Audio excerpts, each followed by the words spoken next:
Tumayo po tayo kahit kayo mananawin. Yes, alright, God's Father, God in heaven.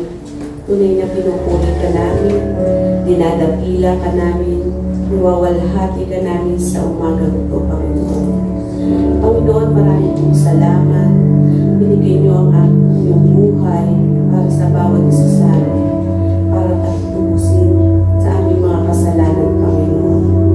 Panginoon, dinadalangin ko po ang umaga ito, ang kabuuan ng service na ito, Panginoon. Dinadalangin ko po ang mga music ministry, Panginoon. Patuloy ikaw magunat, maghari sa buhay nila, Panginoon. Dinadalangin ko rin po ang Asherim Ministry. Patuloy, Panginoon, kayo ang mag-ingat sa bawat isa kanila. Dinadalangin ko rin po ang magbibigay ng mensahe sa umaga ito. Nawa, Panginoon, ang banal mong Espiritu ang mangunat maghari sa Kanya. Dinadalangin ko po ang lahat, Panginoon, kung ano man po ang mga dalahin nila. Lord, tulungan sila, samahan, Panginoon. Banal mong Espiritu ang patuloy na kumilos sa buhay nila. Lord, dinadalangin ko po ang lahat ng ito. In Jesus' name we pray. Amen.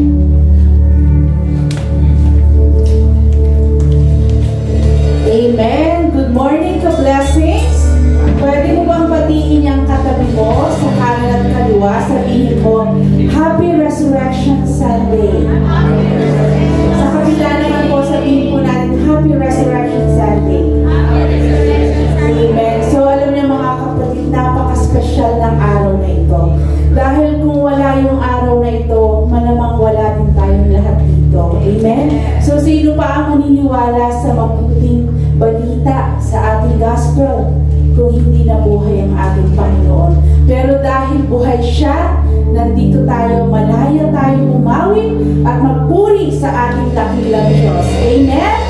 Amen. Our Christ lives.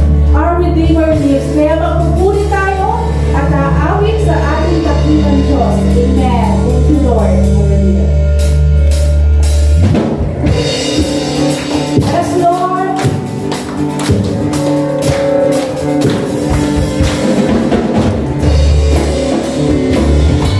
Let's go ahead, Lord. Yes, Lord.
In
all praise and glory.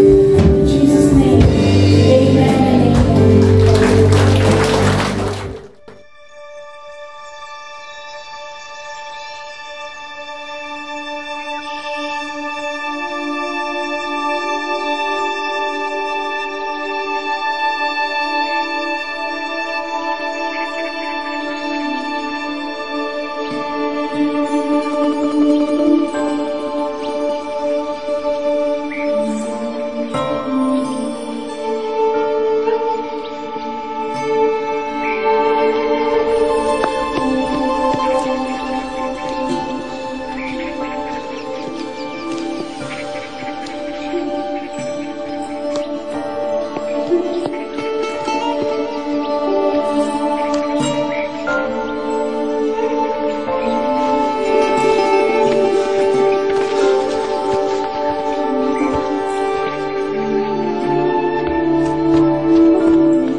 I must return to the city to tell the others.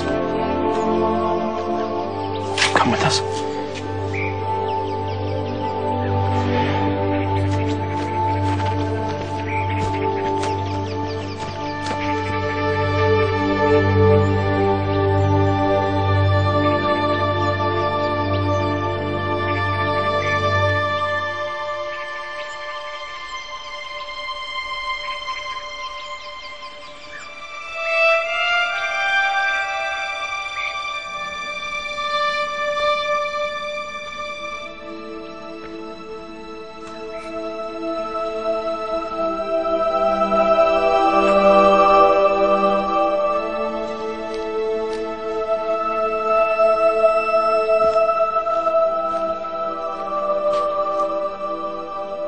Woman, why weepest thou?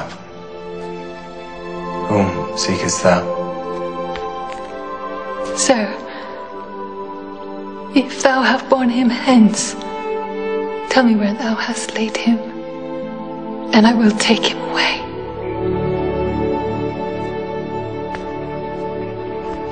Mary.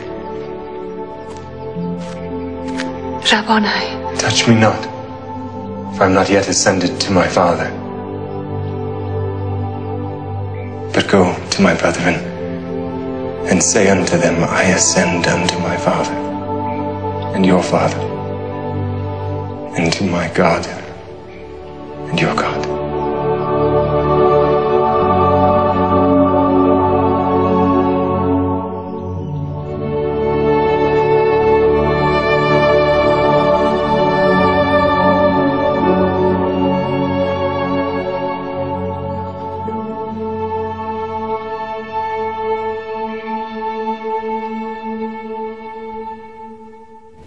Para po sa ating responsive reading, ang ating pong itutugon, kompleto na ang buhay ko dahil kay Kristo.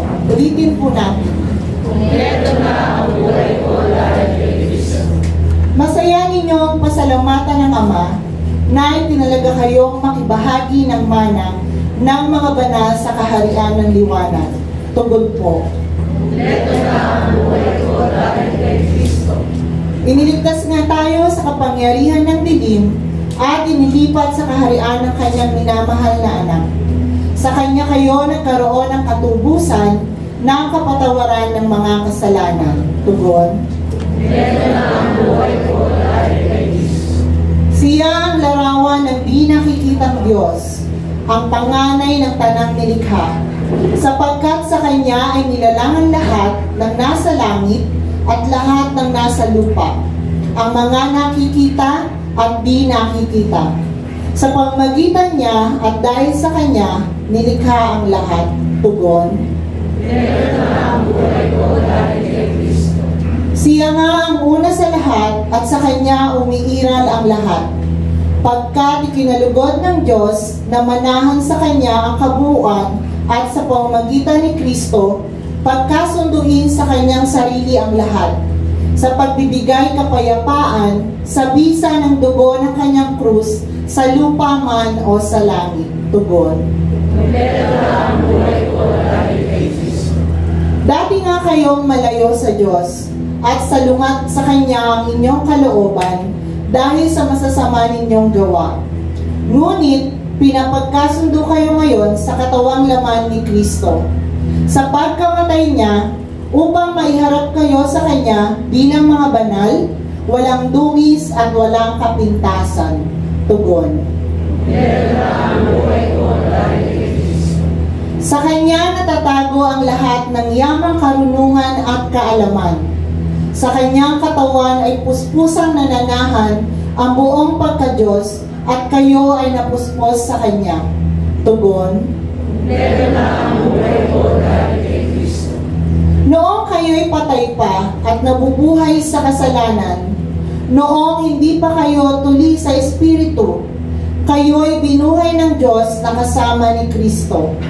Ipinatawad niya ang lahat ng kasalanan natin. Tugon. Pinawi niya ang nakasulat na batas at record ng lahat ng ating utang at obligasyon, at ipinako niya iyon sa krus. Sa pagkamatay niya sa krus, pinutol niya ang kapangyarihan at pamamahala ng kaaway. Ibinilad niya sila sa kahihiyan at tinalo niya silang lubos. Tugon. Yamang ibinaon na nga kayo kasama ni Kristo.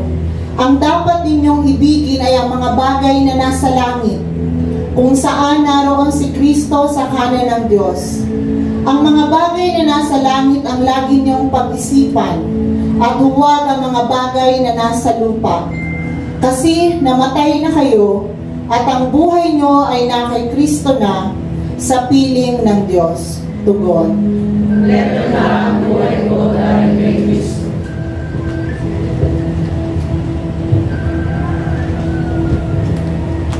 Binabati ko po kayo ng Happy Resurrection Sunday. Hallelujah! Jesus is alive! I say hallelujah! Jesus is alive! Bago po tayo mag-aral ng salita ng Panginoon, I really want to sing this song to the Lord because the resurrection provides hope, not only for today but also for the future. If you know this song, I want you to sing this song with me. Let us sing the song Because He Lives. Thank you, Lord. Because He lives, I can face tomorrow. Because He lives, all fear is gone. Because I know He holds the future, and life is worth the living just because He lives. All together now we sing Because He lives. Because He lives, I can face tomorrow. Because He lives, because He lives.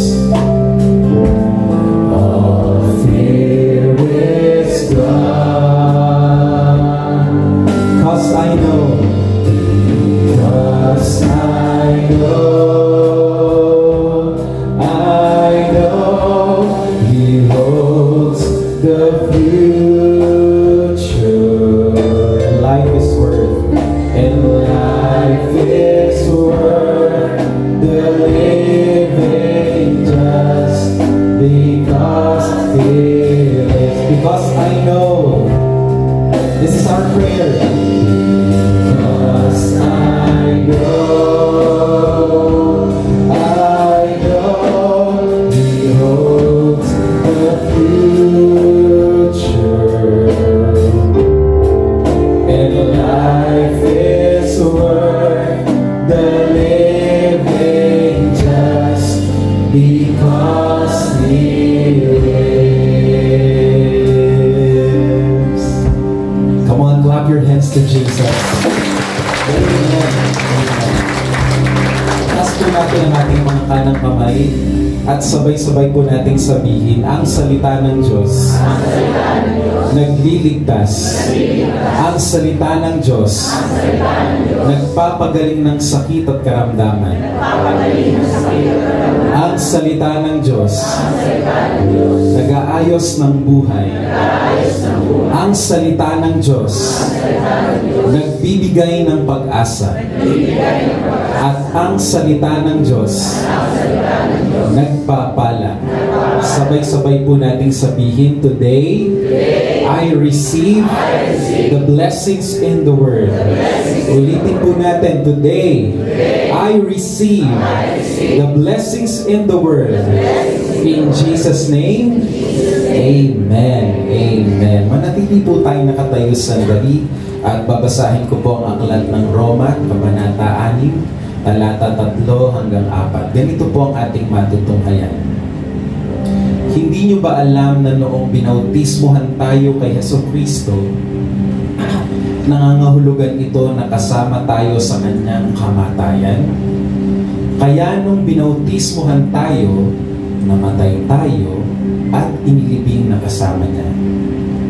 Kung paanong binuhay muli si Kristo sa pamamagitan ng dakilang kapangyarihan ng Ama, tayo rin ay mamumuhay sa bagong buhay. Tumingin ka sa iyong katabi, sabihin mo sa kanya, may bagong buhay ka na. Panginoon, salamat po sa mensahe mo na ibibigay ngayong umaga. Alam po namin ang iyong Espiritu lang ang kayang magturo, sapagkat kami po ay walang magagawa, Panginoon. Siya lamang ang may kapangyarihang magbigay ng pangunawa, at siya lamang ang kayang magbukas ng mga puso't damdamin upang tanggapin ang mga mensahe mo ngayong umaga. Kaya salamat, Banal na Espiritu, narito ka. Narito ka in a special way habang iyong mga anak ay nagkakatipon, Panginoon, sa pangalan lamang ng Panginoong Jesus. Salamat, Lord, dahil alam namin ngayong umaga ay may kagalakan. Alam po namin ngayong umaga ay may kalakasan, sapagkat ikaw ay narito, Panginoon. Papuri sa iyo, Panginoon. Ito po ang aming dalangin. Sa ngalan ni Jesus, lahat po tayo ay magsabi na Amen and Amen. Palakpakan po natin ang Diyos. Hallelujah. Pwede na po kayo maupo, brothers and sisters. Kamusta ang inyong tulog, mga kapatid? Tanungin mo nga yung katabi, natulog ka pa ba? Ibay ko yung tanong, nakaligo ka pa ba? Okay lang po yun. Ang mahalaga ay tayo nagkakatipon-tipon para po sa ating salubong service na ating pong ginagawa taon-taon. Marami sa atin ang mahilig manood ng pelikula. At kadalasan ang hinahanap natin kapag nanonood tayo ay yung happy ending o masayang pagtatapos. At may mga ilan sa atin na kapag ang ending ng pelikula ay hindi ayon sa ating inaasahan, nadidismaya tayo. Kaya nababanggit natin minsan, ang pangit naman ng ending, namatay ang bida. Ang pangit ng ending, di sila nagkatuluyan. Ano ba yan? Sayang oras ko sa pelikulang yan, bitin, kakauta. Mabuti na lang, ang taon-taon nating pagdiriwang ng Semana Santa o Holy Week ay hindi kagaya ng napapanood nating mga pelikula na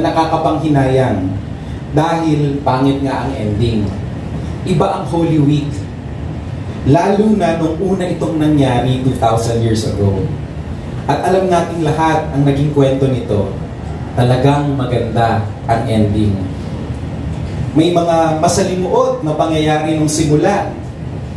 Sa kwento, may bahaging malungkot, may bahaging madilim, may bahaging parang wala nang pag-asa, may bahaging nakakakaba kasi para bang talo ang bida.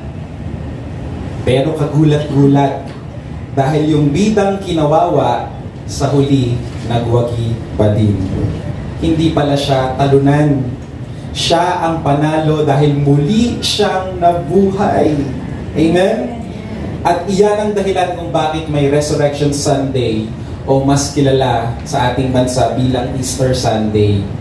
Ito ang araw na ipinagdiriwang natin ang muling pagkabuhay ng ating Panginoong Hesukristo. Alayan po natin ang papuri ang ating buhay at nananatiling buhay na tagapagligtas.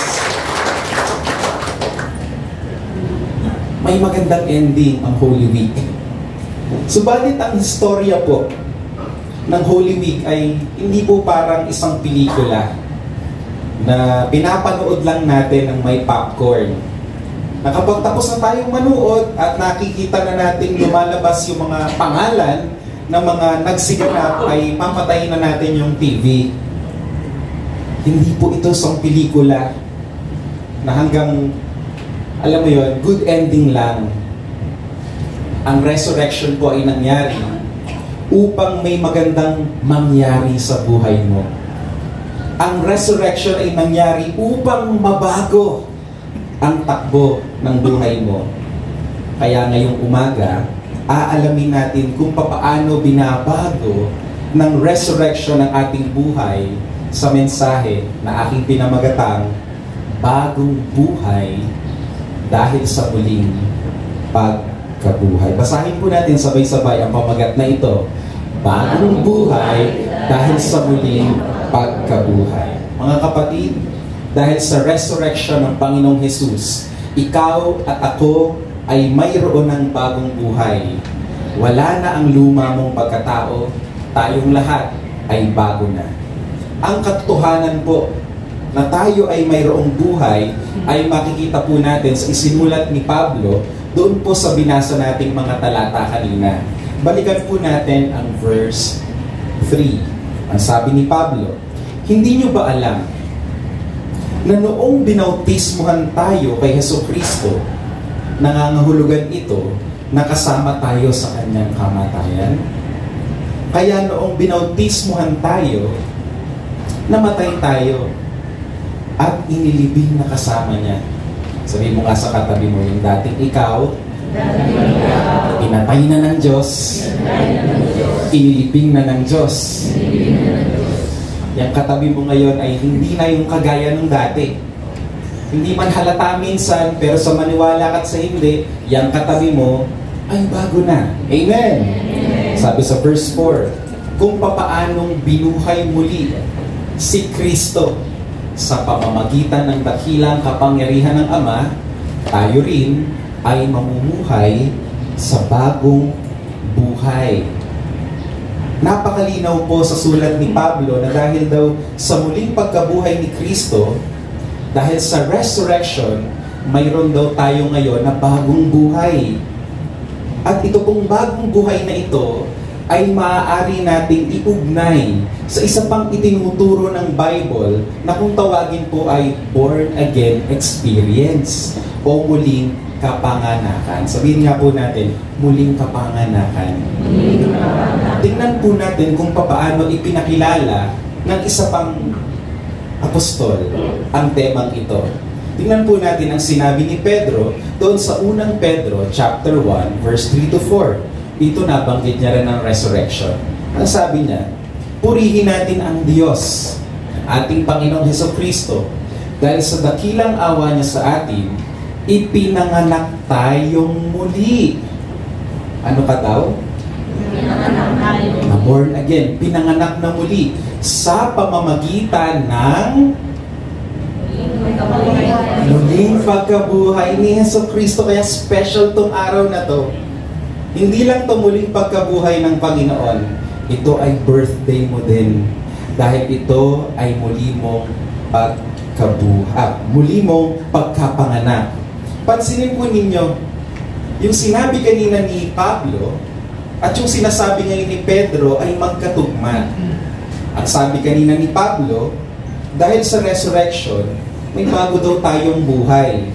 Ngayon, sinasabi naman ni Pedro, dahil sa resurrection, tayo daw ay naipanganak ng muli.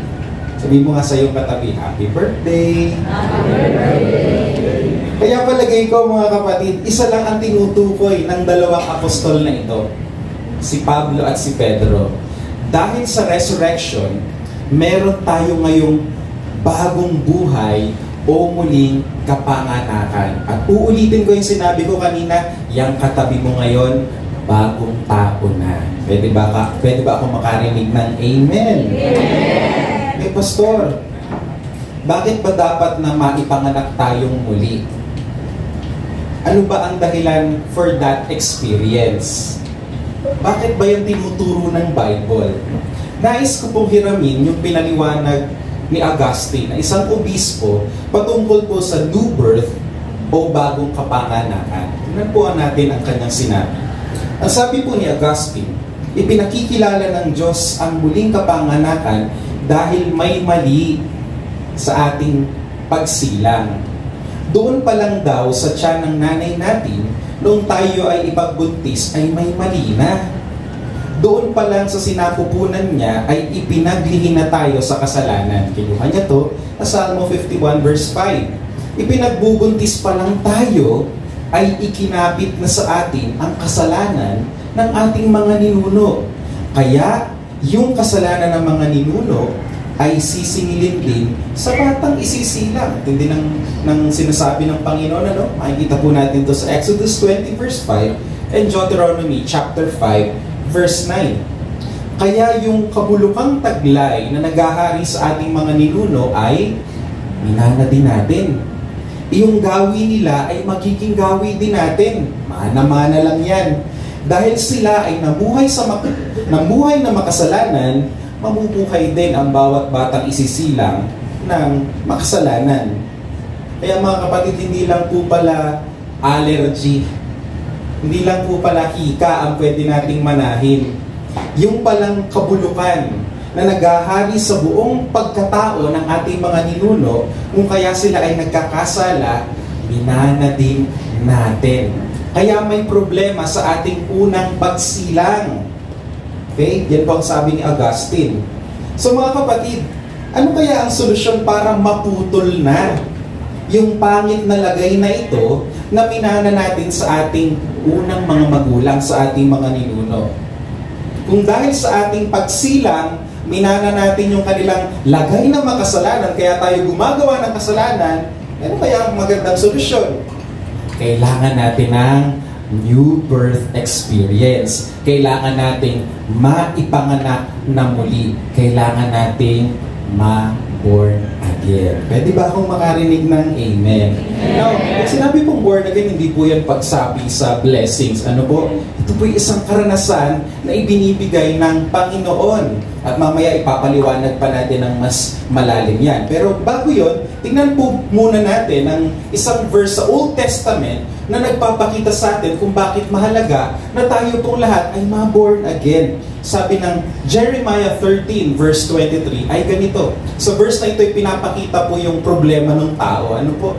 Ang sabi ng propetang ito, mapipilitan ba? Mapapalitan ba ng taong maitim ang kulay ng balat niya? Maaalis ba ng leopardo ang mga batik sa katawan niya? Hindi! Ganyan din kayong mga taga-Jerusalem. Hindi kayo makakagawa ng mabuti dahil ugali na ninyo ang gumawa ng masama. Sabi mo nga sa iyong katabi, ugali na yan. Minana na niya yan. Pinanganak siyang ganyan. Sa verse na ito, ay ipinapakita po sa atin yung kawawang kalagayan ng lahat ng tao. Sinasabi po ng verse na ito na hindi daw natin kayang magpalit ng anyo. Hindi niya daw kayang magpalit ng kalagayan. Siya daw ay makasalanan. Kaya nagiging natural sa tao ang gumawa at kahiligan ang kasamaan. Kaya ang sabi po dyan, tinan nyo kung ano yung mga vivid illustrations na ginamit. Ang sabi dyan, kaya bang magpalit ng tao ng kulay ng balat? Anong sabi ng sumulat? Hindi! Kilala nyo ba si Michael Jackson? Sino sa inyo kilala? Huwag nyo akong pilitin, gagayanin ko si Michael Jackson. Wag na worship service ngayon. Another one bites the dust. O, yan na lang, konti lang. Okay? Si Michael Jackson po ay talagang pinilit niyang pumuti ang balat. Siya po ay Black American.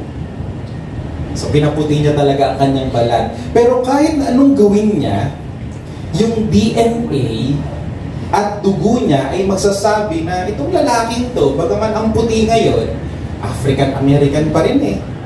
Nasa dugo na niya yun. Maaaring mukha siyang European American, but I am sure may mga gawi at kustumbre pa din si Michael Jackson na talagang masasabi mo, itong lalaking to Black American. Yung style ng pagkanta niya, African American, hindi mo na maaalis yun. Yung energy niya, talagang pang-African American, nasa dugo na. Sabi mo sa katabi mo, nasa dugo na.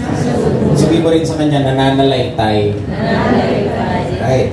Now, nabanggit din po sa verse kanina na pati daw yung leopardo na may batik sa katawan, ay talagang kahit gustuhin niya na mawala yung batik sa katawan niya, hindi yun mawawala. Halimbawa yung leopardong to na nakikita niyo sa TV, no? Isang araw gusto niya sabihin, gusto ko maging white tiger. Mangyayari ba yun? Hindi yun mangyayari. Ang leopardo, kahit pinturahan mo ng puti, damitan mo ng puti para magmukhang tupa, leopardo pa rin yan. Maaring magmukhang tupa dahil dinamitan mo ng puti. Pero sasabihin ko sa iyo, amoy leopardo pa rin yan. Hindi pwedeng sabihin ng leopardo isang araw, pagkagising niya, ay, iba ang ramdam ko ngayon. Parang gusto kong maging tupa. Kahit na gustuhin niya, kahit na magsisigaw siya sa jungle at sabihin niya, gusto kong maging tupa, baha! Hindi yun mangyayari. Sa sariling lakas niya, hindi niya talaga kaya. At kapag nagutom yan, lalabas ang tunay. Hindi yan kakain ng damo kagaya ng tupa. Ang kakainin pa din niya ay karne. Kahit tambakan mo yan ng gulay, di niya yan kakainin kasi born this way. Masabi nung kanta, born this way. Pinanganak siyang carnivorous, talagang karne lang ang kinakain niya. Kahit tambakan mo yan ng chapsuy, hindi niya kakainin yon. Dahil hindi naman siya herbivore, kagaya ng tupa. Mga kapatid, ganyan din po ang ating kalagayan. Tayo ay ibinanganak na makasalanan. Kaya kahit na anong gawin nating pagpapakabuti, hindi natin malulubos, hindi natin maaabot yung perfection. Gagawa at gagawa tayo ng mali. Maging yung mga mabubuti nating gawa, sabi ng Bible, kahit nagagawa natin, may mantsa pa rin ng kasalanan. Sabi din ng Bible, yung mga good works na ginagawa natin ng kapuri-puri, ngunit hindi daw natin nagawa for the glory of God, ay nagiging masama pa rin sa harapan ng ating Panginoon. Sabi ng Bible, parang basahan lamang sa kanyang harapan. Because we were born sinners, we will live as sinners.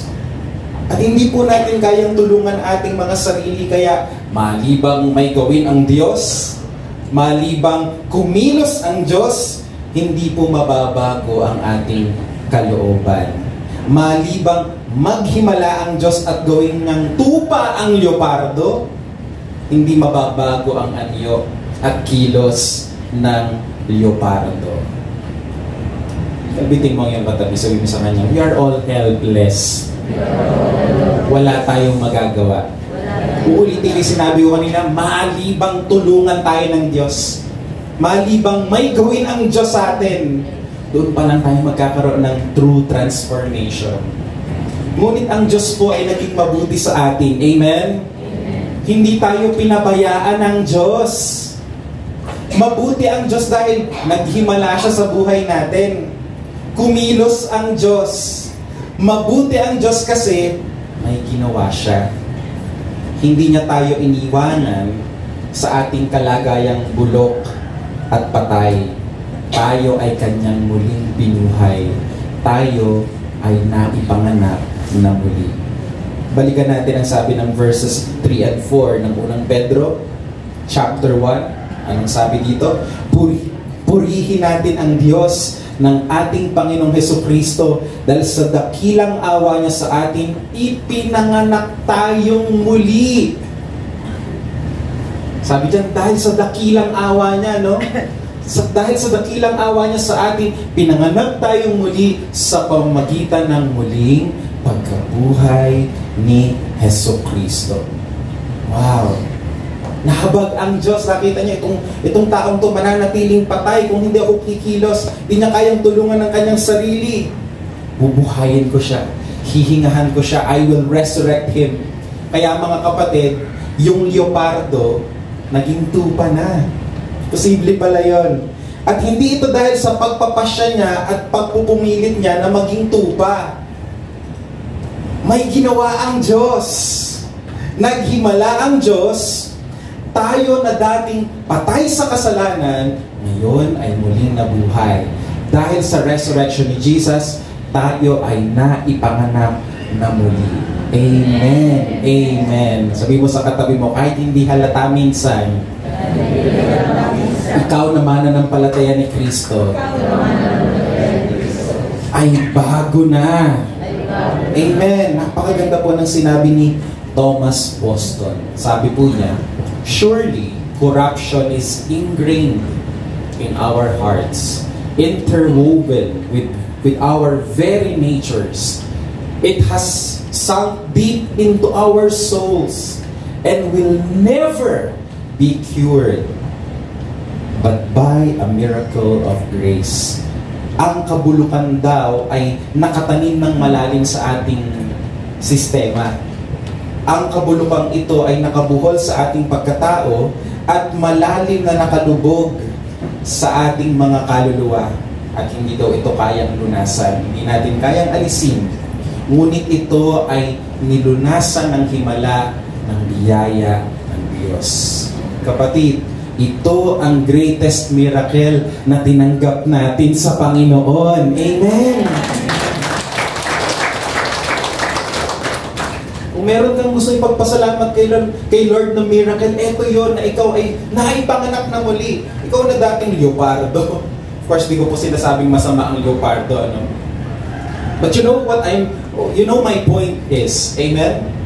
Tayo pinanganak na makasalanan, pero dahil sa kanyang pagkilos, dahil sa kanyang pakikialam sa ating buhay, magandang pakikialam, eto tayo ngayon.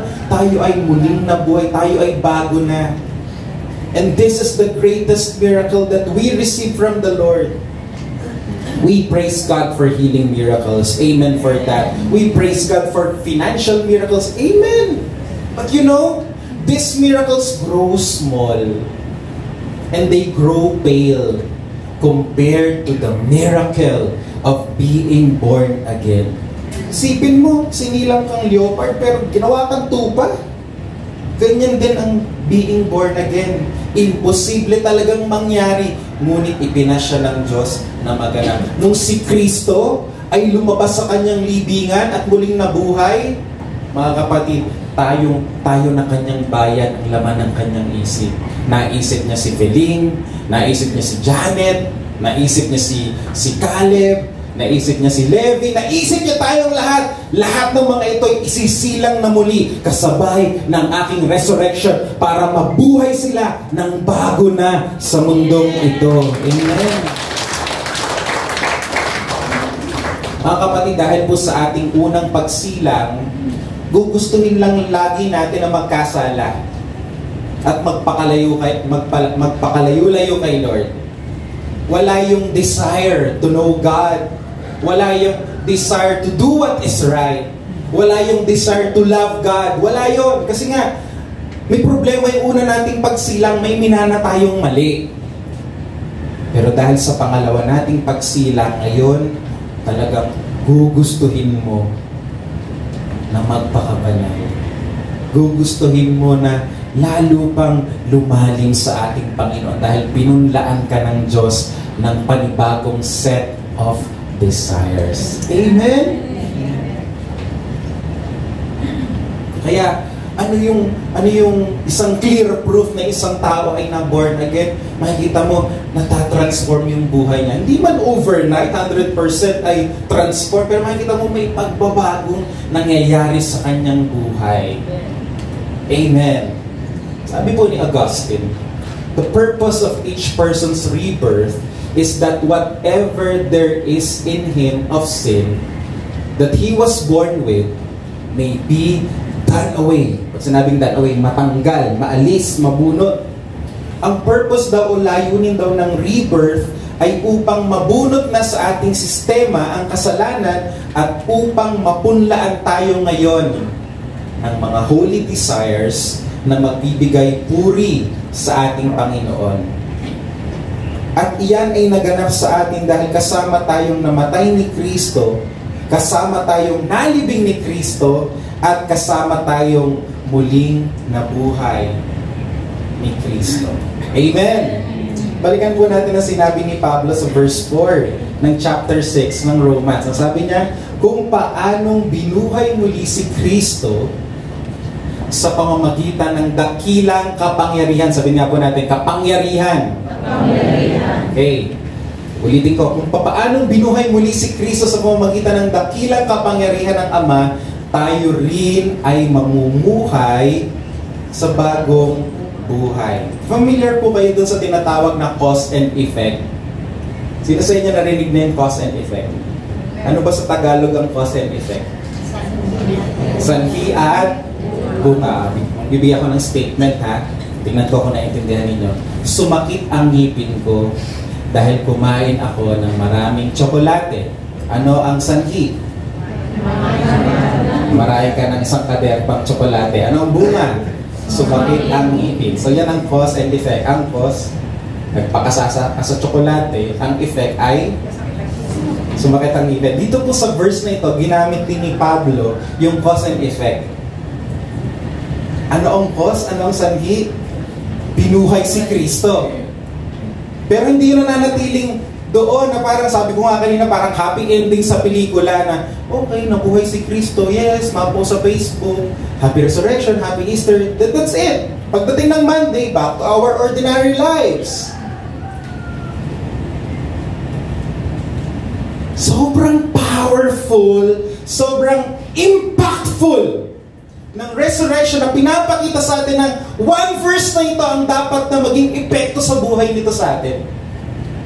Dahil daw muling nabuhay si Kristo, ngayon, anong effect?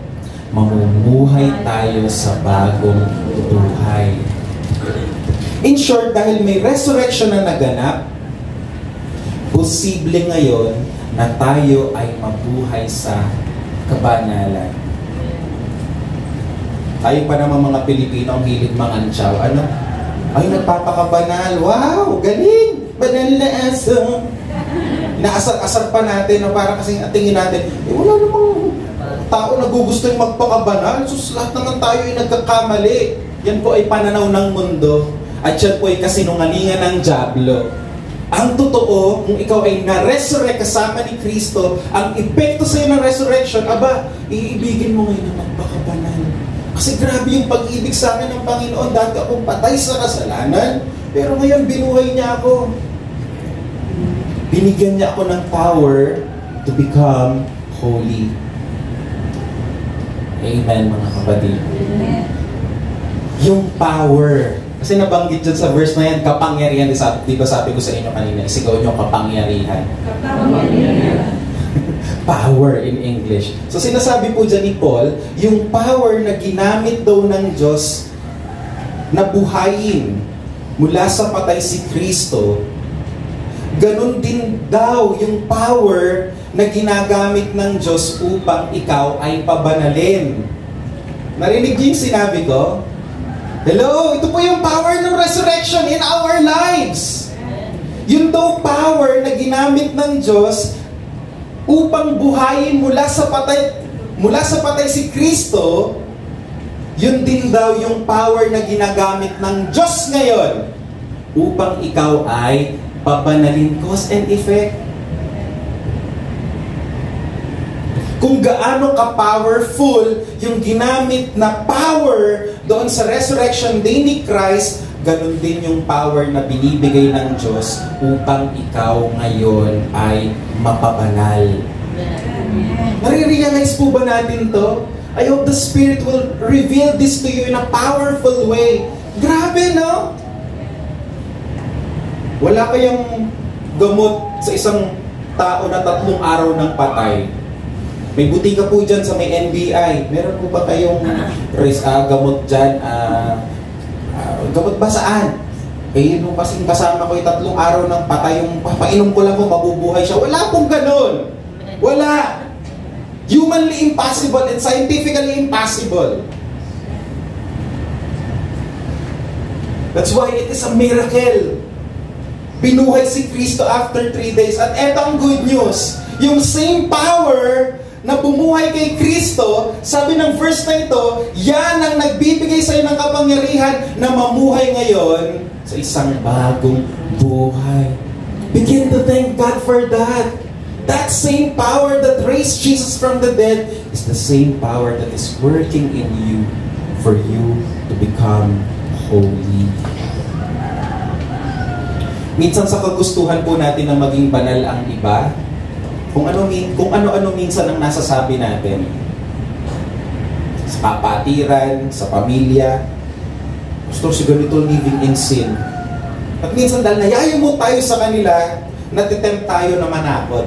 At sasabihin natin, aba, mahiya-hiya ka naman kay Lord. Pakabanal ka naman. Naturingan ka pa namang Christian. Minsan naman ay ganito, aba, magpakabanal kayo para i-bless naman kayo ni Lord. Yan minsan yung ginagamit nating panghataw, motivation para sila'y magbago. Pero minsan hindi po naging ganyan ang approach ni Pablo. Si Pablo, ang lagi niyang ibinibigay na dahilan para ma-encourage sila na mamuhay ng banal ay lagi niyang pinapaalala na Jesus was raised from the dead. Amen! Kaya po ang resurrection, hindi lang siya every Holy Week nating maaalala. Dapat every day of our lives naalala natin yung resurrection. Because the same power that resurrected Jesus is the same power that is working for you and in you 365 days a week and leading you closer and closer to holiness. Amen. Amen. Para kay Paul, isa sa powerful na encouragement para ang tao ay mabuhay sa kabanalan is that they would have to think of the resurrection. Marami po sa atin na di-discourage sa journey ng holiness and sanctification at nasasabi natin, may pag-asa pa kaya akong bumanal? Magbabago pa kaya ako? Ano ulit ang sabi ni Pablo? Remember the resurrection. Dahil may resurrection, magagawa ninyo ngayon na magpakabanal. Para bang sinasabi ni Pablo sa verse na ito, yun ngang patay, nabuhay pa. Hello? Yun ngang patay, nabuhay pa. Eh, alin ba ang mas madali? Yung mabago ang ugali mo o yung ang patay, mabuhay ulit? Alin na mas madali?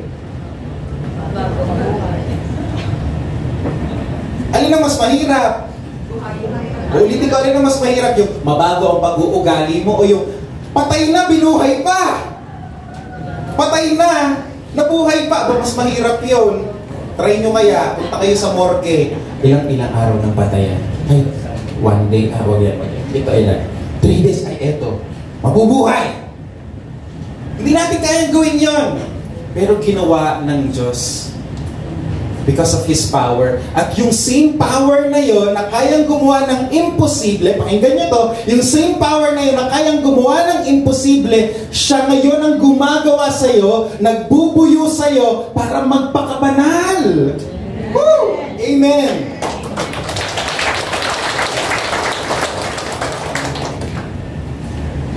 Colossians chapter 2 verse 12. Sa Kanya ay muli kayong nabuhay sa pamamagitan ng pagsampalataya sa lakas ng Diyos. Sa ibang translation, power of God. Sa lakas ng Diyos na muling bumuhay sa Kanya. Yun daw lakas ng Diyos.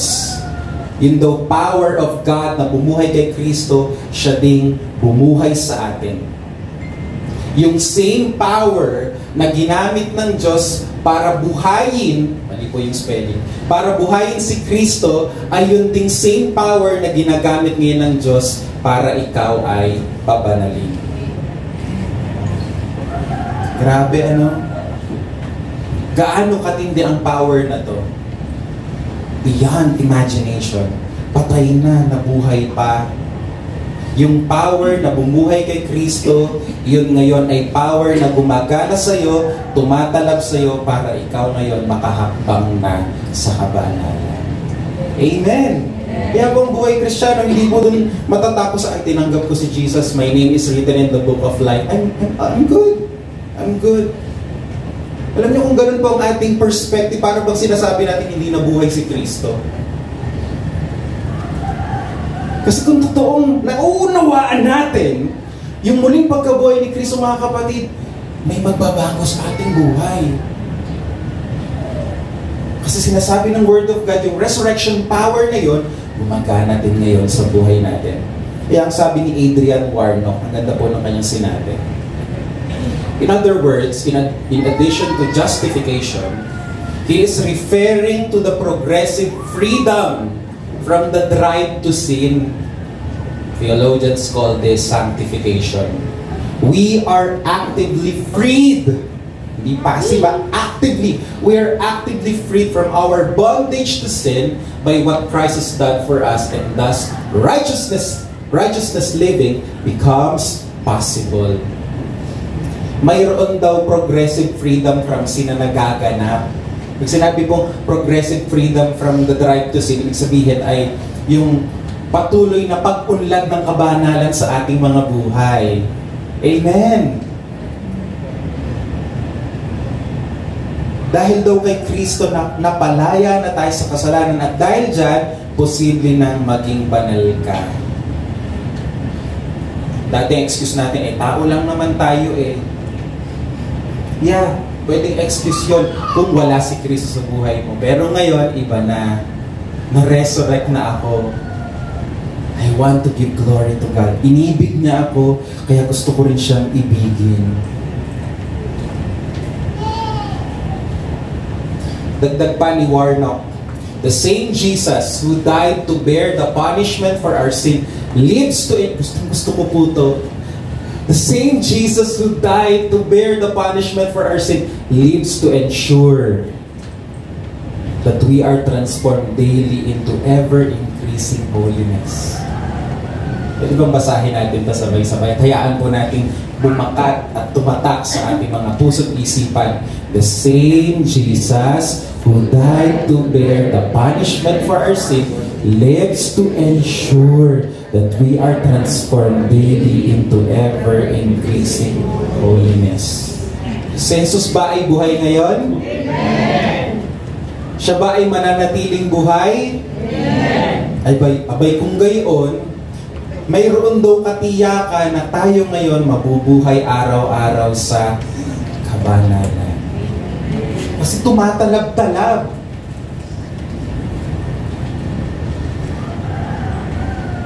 Sumisilakbo. Tumatalab yung kapangyarihan ni Kristo na nagpapabanal sa atin. Kaya kahit na gaano ka discouraging yung Christian life mo minsan, hanggat buhay si Kristo ngayon, assured na uuwi at uuwi ka sa pagpapakabanal. Kung ikaw ay totoong na reborn. Yes, may mga araw magkakamali ka. Yes, may mga araw makakagawa ka ng kasalanan. Pero mapapansin mo, struggle is real. Sabi mo sa katabi mo, struggle is real. Meron bang Kristiyano makakapagsabi, ay, na-enjoy ko ang pumatay.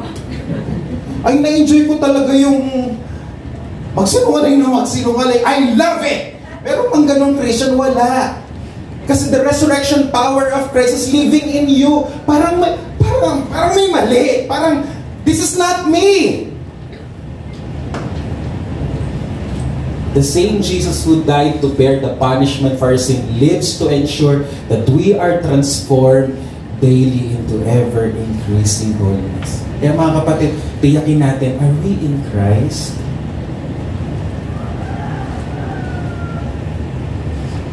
Sabi po ni Jerry Bridges, no one overcomes the corruption of their heart except by the enabling strength of the Spirit of God. And the Spirit of God is the power of God. Walang sino man daw ang makakasupil sa kabulukan ng kanyang puso malibang bigyang kakayanan siya ng lakas na dulot ng Espiritu ng Diyos. Minsan nagagalit tayo sa mga taong hindi kumikilala sa Panginoon. Nasasama nila! But what would you expect? Anong sinabi nung huli nating pag-aaral? Ipakita natin na tayo ay iba. Na may kaibahan ang resurrection sa ating buhay. Amen. So paano po natin ito i-apply sa buhay natin? Una, magkakaroon po tayo ng pagbabago ng kaisipan. Ngayon iisipin natin na may kakayanan pala tayong magbago at nanaisin nating magbago kung tayo ay tunay na Kristiyano dahil ang kapangyarihan ng Diyos na bumuhay kay Kristo ay gumagalaw, kumikilos sa ating mga buhay. Amen? At yung sinasabi kanina na active, not passive, active, alam mo yun, progress from one holiness to another ay mangyayari po sa ating mga buhay. Amen? Mawawala yung takot na, naku, baka hindi ko kayanin. Baka hindi ko kaya. Yes, hindi talaga natin kaya if left to ourselves. But we have the resurrection power of God. We have the Spirit of God na nagbibigay sa atin ng kakayanan. Ang sabi dyan, enabling us to overcome the corruption that is in the world. Amen. Mga kapatid, happy birthday. Sabi mo ulit sa katabi mo, happy birthday. Happy birthday. The resurrection day reminds us that we are now born again in Christ. Putol na yung original sin, putol na yung dating ikaw. You are a new creation. Alam niyo minsan ang kasinungalingan ng Diablo, ito pa ang kasinungalingan ng Diablo, huwag kang mabuhay sa kabanalan. Boring na ang buhay mo. Boring. Di mo na mai-enjoy ang earth. YOLO.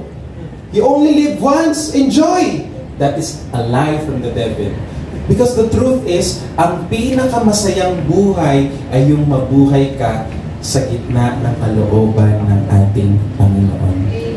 Ano sabi ni Jesus? I came that you may have life and have it more abundantly. Amen. Hirap kayong mabuhay na lagi kang may guilt. Kasi alam mo na, hindi ba nagtatago ka kay Lord, marumi to, pero sige lang, gagawin ko lang. Hirap kaya nun. Sabi mo sa katabi mo, magpakatotoo ka na. Ikaw ay banal na. Amen? Happy Resurrection Sunday and happy birthday to us all. Pagpalain po kayo ng Panginoon. Pastor Nestor.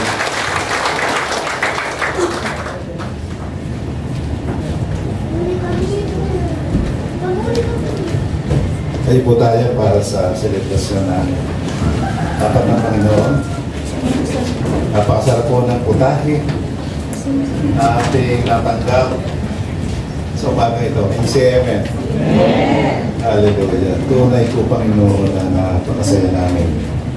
Kaya pala ako'y nakabarong kayo ng umaga. Ito pala yung birthday. Purihin ang Diyos. May paborito akong word of God doon sa aklat ng Ephesians. Sabi doon sa Ephesians 2:6, sa kabila ng ating kalagayang patay, ay binuhay tayo muli. At tayo ay pinaupong kasama niya sa kalangitan. We were made seated with Him in the heavenly place. At sabi din ho sa Ephesians 2:10 naman ay ganito, tayo nilalang ng Diyos at sa ating pakikipag-isa kay Kristo Jesus, binigyan niya tayo ng bagong buhay para tayo ay gumawa ng mabuti. Ibig sabihin, mapapalitan na yung dating kalikasan at pagiging makasalanan, kundi ang mananatili sa atin ay yung ginawang kabanalan para sa atin ng aming Panginoon. Amen. So in the eyes of the Father, we are holy because of what the Lord has done. Amen. Ito po ang celebration ng hapag. Nagbabalik tanaw tayo sa tinapos na gawa ng Panginoon sa Kristo sa krus ng Kalbaryo. Sabi ko sa 1 Corinthians chapter 11 from 23, may buo po doon sinabi na ang kalagayang mabuti na ating tinatamasa ngayon ay dahil sa siya ay nagbata ng parusa na dapat sari para sa atin. Tapos po natin ang tinapay na nagsisimbolo ng kanyang katawan.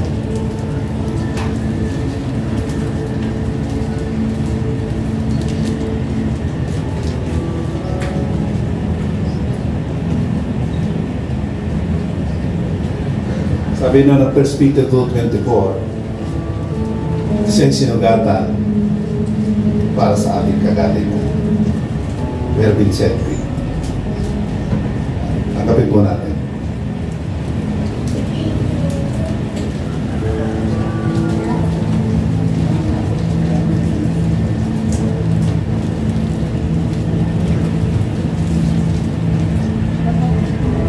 Gusto po natin ang inumin.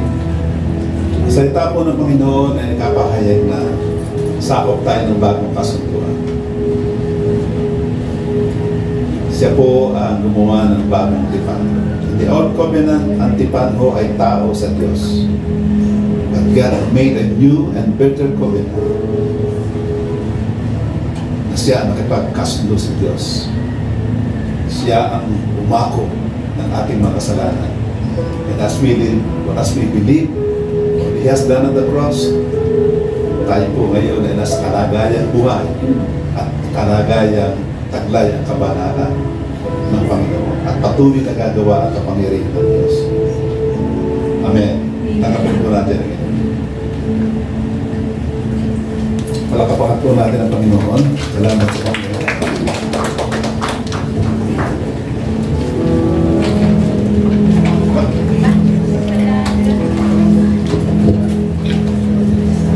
Okay, a blessed morning po sa ating lahat.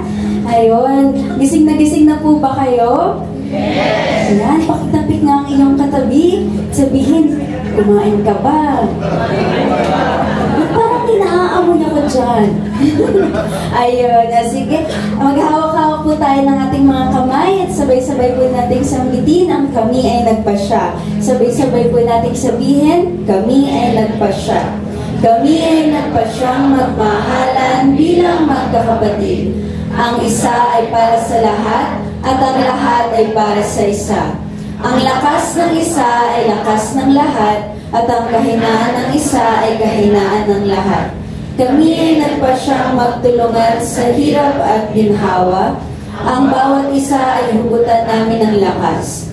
Kami ay nagpasyang sama-samang lumago bilang mga anak ng Diyos. Sa pangalan ni Jesus, Amen. Okay, so maaari na po tayong umupo. Meron po ba tayo mga newcomers? Or, ayun, mga bago pong punta dito, bagong simba? Ayun, wala po? Ayun, okay. Sige, mag-proceed na po tayo sa ating announcements. So, una po ay ang ating Sunday School for Kids. Meron po tayong for ages 3 to 11 years old. So, kung kayo po ay nahihirapan sa kung paano nyo iiwanan ang inyong mga chikiting, so meron po tayong Sunday School para sa kanila, para po sila ay maaliw. And meron Aulas every Tuesday from 5:30 to 7 p.m. And meron din po tayong weekly youth fellowship via Zoom every Saturday, every 8:30 p.m. naman po. And next naman po, huwag niyo palang kakalimutan ang ating Sunday worship services every morning from 9 to 11 a.m. And kung busy naman po kayo sa umaga, meron po tayong evening fellowship every 7 to 8:30 p.m. And meron din po tayong prayer meeting para sa ating mga pamilya, para magka-connect po tayo, and para mag-get root or mag-root yung ating family kay Lord. So, ang guide po natin, posted po siya sa ating FB page if nakalimutan. And next po, praise and worship team is in need of instrumentalist, keyboardist, bassist, guitarist, and drummer. And if you are interested and willing na magpagamit kay Lord, fill out the form at the registration table. And meron po tayong papanoorin na short video para po sa ating paparating na anniversary.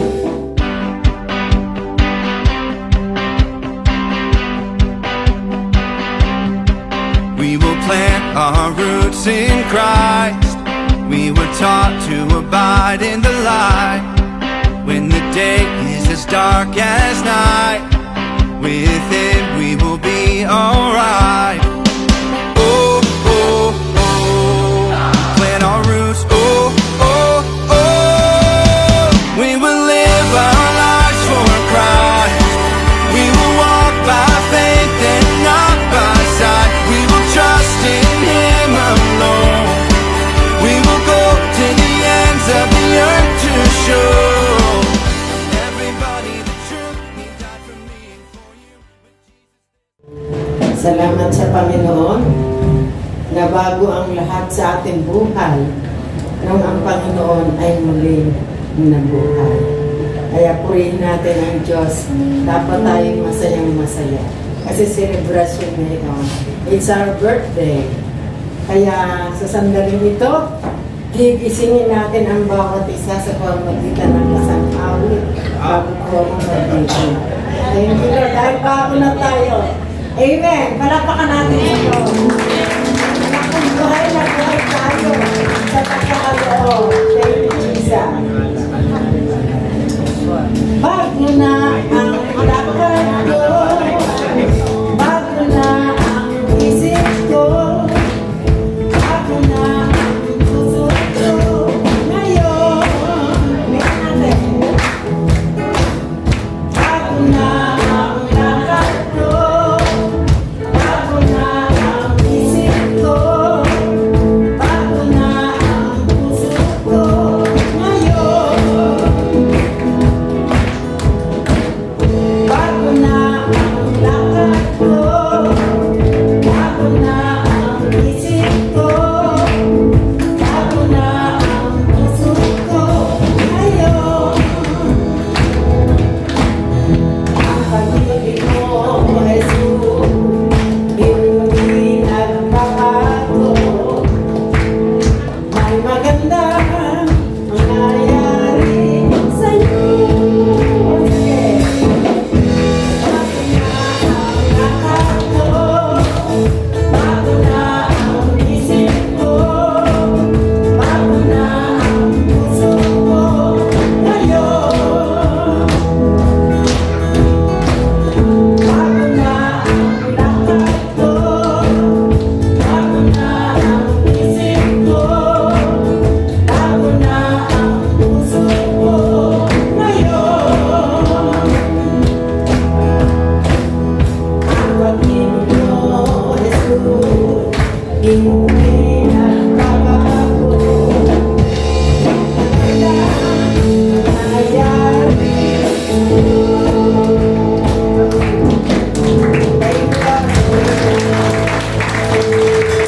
Alam ko po ang lahat ay gising na gising. At napakaganda po ng ating message for today. So dahil tayo ay mga born again na, mababago din ang pananaw natin. Lalo na po sa area of giving.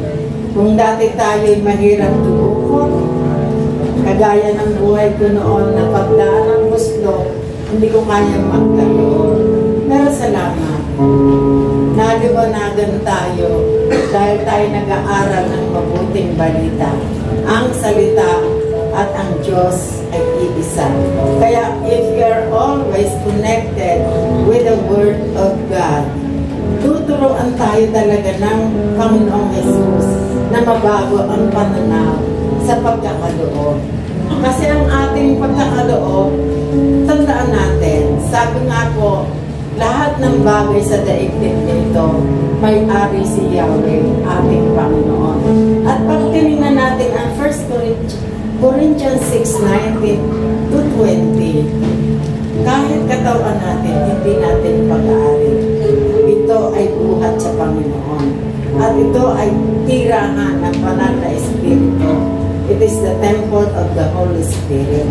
Kaya ang Espiritu din yan ang magkakalob sa atin ng power para tayo makapagbigay sa gawain ng Panginoon. So sabi nga, if you receive God, you will be born again. At dahil born again ka na nga, talagang ang Diyos ang namamahala sa iyong buong pagkatao. So kung ating kung titingnan, ang salita, ang pagkakaloob, punong-puno ng pangako ng Panginoon. Remember, ipinanganak tayo lahat dito sa daigdig nito. We did not bring anything. Pinanganak ang kubad, walang dala kahit ano pa man. Pero ang Diyos ay napakabuti dahil tayo binigyan ng kanya-kanyang hanap buhay according to our gifts. So yung gift na kaloob ng Panginoon sa atin, ang pinagbubuti natin para tayo gumanda ang hanap buhay. At pag tinignan natin, sabi ng Malakay 3:10, talagang pag ikaw ay nagkaroon, bubuksan ng Diyos ang durungawan. Hindi pinto, kasi pag pinto, maliit lang. Pero pag durungawan, God will open the windows of heaven so that you will be really blessed. Ang Panginoon ang magbabalik sa iyo. Sa bawat bagay na ipagkakaloob mo, ang Diyos ang gaganto sa iyo. Pangako rin ng Luke 6:38, magbigay ka at ikaw ay bibigyan. Ibabalik ito ng Diyos, gustong takal, siksik, liglig, at umaapaw. At pag tinignan din natin, ang sinasabi ng Panginoon sa Kawikaan 3, Proverbs 3:9 and 10, pag ikaw ay nagkaloob, talagang pupunuin ng Diyos ang iyong bodega. At paakapawin ito ng Panginoon. Sapagkat sa Kanya ang lahat, kaya niyang alisin, kaya niyang ibalik. Sapagkat naranasan ko na kami mag-asawa hindi naging tapat sa aming mga hanap buhay. At naranasan namin ang sobrang hirap ng buhay. Naranasan namin mapangkrap, naranasan naubos ang lahat. Hawak ng Panginoon ang lahat-lahat. Kaya huwag tayong matakot pag nagkaloob na ako, mababawasan ang aking kinita. Kulang pa nga eh. Walang ibabayad sa kuryente, walang ibabayad. Tandaan natin, put your trust in the Lord. Kapag ikaw ay nagtiwala sa Panginoon, kayang-kayang ibalik ito ng Panginoon. Sapagkat ang Diyos nga ang may-ari ng lahat, Kanya naman ang lahat. At remember, kapag tayo nawala sa daigdig ito, hindi rin wala lahat ang mga bagay na naririto. You cannot bring anything. Babalik ka rin sa Kanya na walang dala kahit ano pa man. Kaya sabi nga, ang pera ay hindi masama. Pero kung ang nagpapatakbo na sa buhay mo ay ang pera, dadalhin ka rito sa masama. Nawa sa ating buhay, alam kong binibless tayo ng Panginoon, na-encourage tayo. Sa pagkatandaan natin, tayo'y nagkakaloob, hindi ito compulsory. Hindi compulsory ang pagbibigay, pero you have experienced the grace of God. Ang Panginoon ang unang first fruit, siya ang unang ipinagkaloob para tayong lahat ay matubos sa kasalanan. Walang tutubos tayo nga pag ang utang natin binayaran ng iba, di ba maligaya tayo? ay how much more ang ginawa nating kasalanan, ang Diyos ang nagbayad para sa atin. Kaya ang pagkakataon mo, produkto ng grace of God. Hindi ka pinili, sapagkat sabi nga ang mga tao sa Corinto, 2 Corinthians 8, masaya silang lahat na nagkakaloob para sa ating Panginoon. At nawa tayo din ang attitude maging kagaya ng mga tao sa Corinto. Na lahat sila, in spite na sila'y nahihirapan, in spite na sila'y maraming pagsubok, in spite na ang kanilang buhay ngayon, naroon sa puso nila ang Diyos sa pagkakaloob. Kaya alam ko, sa power ng Panginoon, through the power of resurrection, ang ating buhay, ang ating pag-iisip, ang ating pananaw ay babago ng ating Panginoon. Hindi lang sa ating attitude ng holiness, sapagkat itong ating pagkakaloob, isa lang pag-display that really God is holy in our life. And we acknowledge the goodness of God in our life. Sapagkat kung wala ang Diyos, wala naman tayong power. Wala tayong magagawa. Kaya we need the power of God in our life. Kaya sa sandaling ito, alam kong ang Diyos ay nangungusap sa puso ng bawat isa. Ipag-pray natin anuman ang ating mga pinaghihirapan, financially, physically, spiritually. Si Lord ang gagawa niyan sa ating buhay. At alam mo, si Lord ang nag-increase ng ating mga kabuhayan. Sapagkat tayong mga anak niya, ang payayamanan niya, there will be transfer of wealth from wicked to the righteous. Tayong payayamanin para tayong lahat makasuporta sa kanyang pananalawain. So that others can hear at makita na ang Diyos ay mabuti sa buhay ng bawat isa. May power kapag si Lord ang kasama natin. Amen. Kaya salamat and muli happy birthday to everyone. At tayo po'y manalangin. Pag-pray natin ang ating mga kaloob. Panginoon Diyos, thank you for this wonderful day. Thank you for the resurrection day. Salamat sa iyong dakilang pag-ibig na ibigay mo ang iyong buhay sa aming lahat. Salamat, nakalaya na kami. Salamat, kami ay narito na at alam kong lupa man, heaven na ito if you are with us. Salamat sa pagpapala mo. Thank you for blessing all our businesses, all our jobs, and everything. Salamat na matagumpay na buhay. Alam ko, you have plenty of promises, and we receive the promises coming from you. In Jesus' name we pray. Amen. Thank you, Lord. Ayun po tayo.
Imelda Centeno. Happy birthday po, kapatid!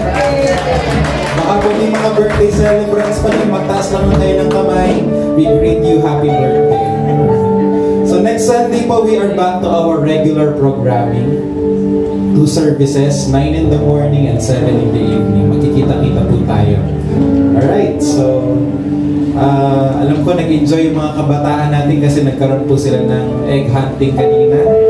At I'm not sure pero parang may gagawin din yatang activities for adults habang kayo ba'y lumalabas. I'm not sure pero yeah. Gahanap ng butik. Okay. Sige po, manalangin po tayong lahat. May the love of the Father, the grace of the Lord Jesus, the fellowship of the Spirit, the resurrection life of Christ transform you every day of your life. In Jesus' name, amen and amen. Our service is over. Happy Resurrection Day, everyone.